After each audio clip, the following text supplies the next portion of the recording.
Good morning, Doc. This is Nurse Anna from the Emergency Department. I'm calling regarding Mr. Juan de la Cruz, a 62-year-old male na kararating lang sa ER due to severe chest pain. According to the patient, nagsimula ang chest pain around 2 hours ago.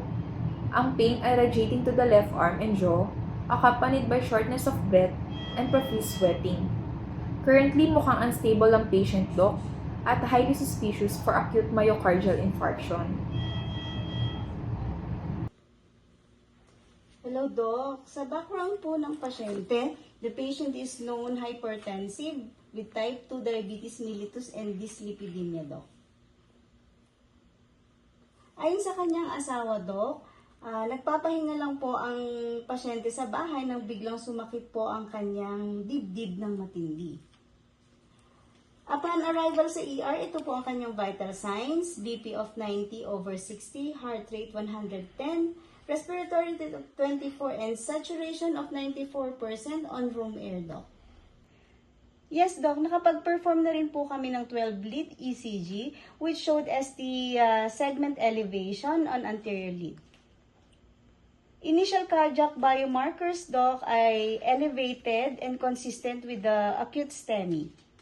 Nabigyan na rin po namin siya ng initial management, including aspirin at clopidogrel as ordered, Doc.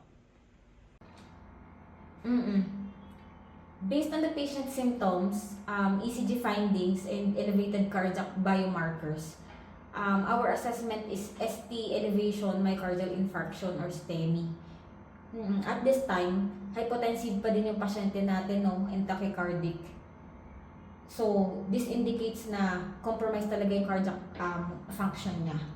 So, dahil din dito, mataas yung risk niya for hemodynamic instability and cardiogenic shock if hindi natin siya ma-manage kaagad.